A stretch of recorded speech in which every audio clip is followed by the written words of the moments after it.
Back again, another episode, live from Westwood. Why? Because I work at UCLA. I'm a sheet metal worker by trade. I was in the building trades for about 16 years. Local 105, Los Angeles sheet metal workers. That's where I built and honed in on my sheet metal skill sets. And then when opportunity came, because I had such said skill sets, job opportunity came up at UCLA. I applied and got the position. So that, but it's all about opportunity and skill sets. If you guys don't have any skill sets, and then when opportunity comes, well, guess what? You're cooked. So hone in on your skill sets, and that way, when opportunity presents itself, you'll be ready for it. So there's been plenty of times where I wasn't ready for opportunity, especially in this fitness deal. So yeah, I found out the hard way twice that you don't want to wait. Like, especially if you have the means to do something, just fucking do it. Just do it, get it over with. And that's it. It's never going to be the right time. It's never going to fit your timeline or your fucking wallet, from my experience and from many other people's experience too. And that's why it's called a level up, because it's forcing you to be uncomfortable. It's forcing you to be uncertain and still get that goal. But what I had to do to get to UCLA was fucked. There's so much. Like, first of all, I explained just getting through the apprenticeship for me was like a miracle. I barely made it in. Once I made it in, then you got to prove yourself as a journeyman, and so you turn out after 5 years. So I was in there 16 years, so 11 years as a journeyman, battling other journeymans day in and day out for a job. And most of the time I stayed busy. So it was only a few times. If I wasn't busy, it was because I didn't want to be busy. Like, maybe I had to go somewhere and I took time off, and I was like, yeah, just give me my checks. But I stayed busy all the time. Like I said, I had a few homes. United Mechanical was one. Sheldon Mechanical was another. Circulating Air. Stayed between those three companies the whole time. And so a good experience there. When opportunity came up, there was a job that opened up at UCLA for a night position. And I've always worked days, but I wanted to get this position because I knew eventually that it would turn into a day position. So I had to do what I had to do and get my foot in the door. So for this job, I needed a welding certification on top of everything that I've done in the sheet metal. Like I said, I've been from a pre-apprentice all the way up to superintendent, and they still wanted more. They wanted someone that could be able to fabricate and weld. And I told you, like, there's different niches. There's some locals, like, say, like in the Midwest, or maybe even up north. I'm not sure how they do it up there, but Los Angeles is different. Los Angeles, there's like niches, and there are certain ones that I guess do get exposed to all the niches, but it's very rare. Like, if you're an HVAC installer, you're gonna do just that your whole fucking time. Just install, go to big jobs, install big equipment, ductwork, and whatnot until the job's finished. There's certain people that work at a shop your whole time, so they got nothing but shop skills. They know how to make the ductwork, they know how to make the gutter, they know how to, like, fabricate and weld structural supports that are going out to job sites for ductwork, stuff like that.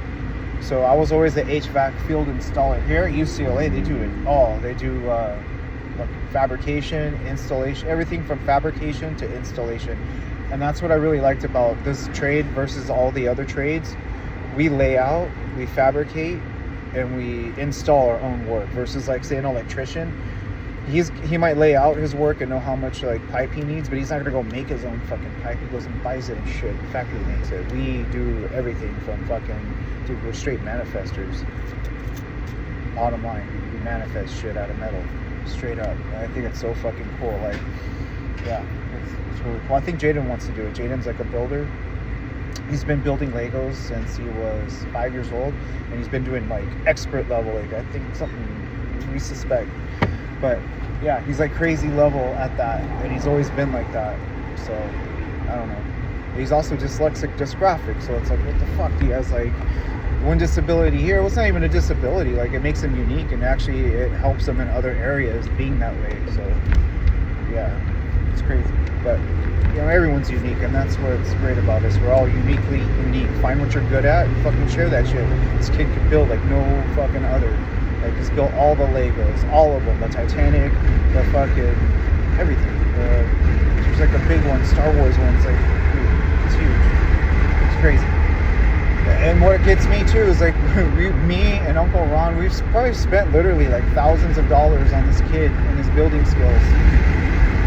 For him just to like, eventually they fall apart or they get thrown away, he loses pieces. I don't know, the fucking grandson will knock it over. Oh my god.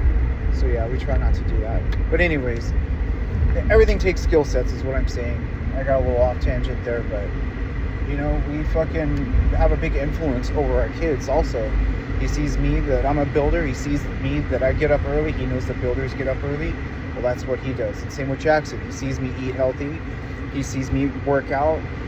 You know, he wants to do that. So just be the example for your kids. And back to the sheet metal talk. So another thing that goes along with fitness too is not giving up.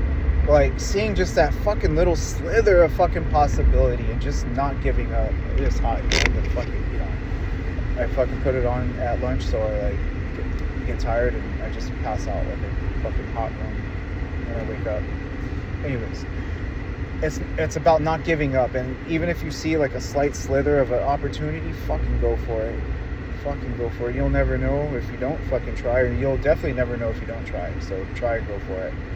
And that's what I did. So for this to happen, I had to get this like gauge welding cert to be able to weld stainless steel, which I'm not a welder. Cisco, my boy's a welder, so he went back to school too to get he had to get recertified or something, but he's a welder, so he could do it. I'm not. We live in the valley, in the San Fernando Valley. I live in Simi Valley, so I live even further. He lives like in, I don't know where, somewhere in the San Fernando Valley. So we would go, I would pick him up, or we would just meet down there sometimes. Yeah, we'd meet down there. So it was an hour away in the city of industry, Baldwin Park. Drive all the way to the JATC. We get there like, I don't know, 5 o'clock. I think it started at 6, 7, 8, 9, 10. Yeah, we weld for 4 hours. We take like a little break in between at 2-hour point. And eventually we got certified, but dude, it was so long. So like imagine leaving there from 10, it's an hour back, 11. We get home like 11:30 sometimes, because sometimes we would stay longer. But yeah, it was pretty grueling. After working a full day in the building trades and then doing that, luckily it was only for like 3 months or 2 months, or I don't know, whatever, how long it took to get the certification. And then they signed us off. Then I had that. Then I had to go apply with that certification. And then that was just a long process. That was the most long, like getting into sheet metal was long.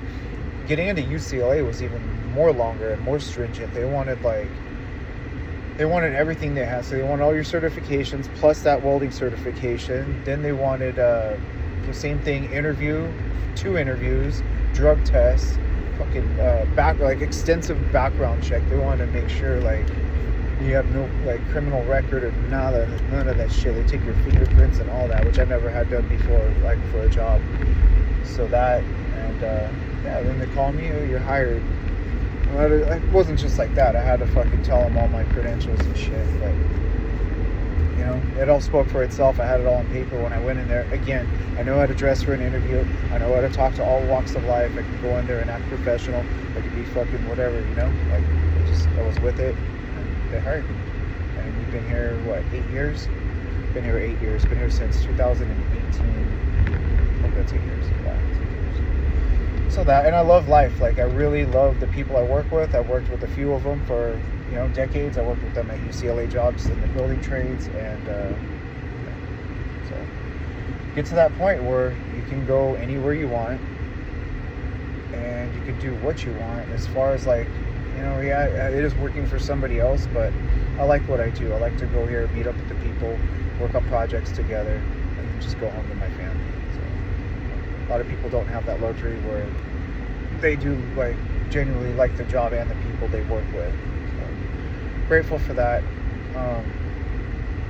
Yeah, just don't give up, because I could have gave up a number of times and this would have never happened. I wouldn't even be talking here right now, probably. Like, if I would have gave up on myself during the apprenticeship, this would have never happened. However, I would have gave up and said, no, this is too much work. To go after school, to go get certified for 4 hours, that's just too much work. I'll just stay a journeyman here and beat myself up for fucking years to come and fucking do that. Oh, dude. Break it down, write it down, think about it. Can you really do it? How much?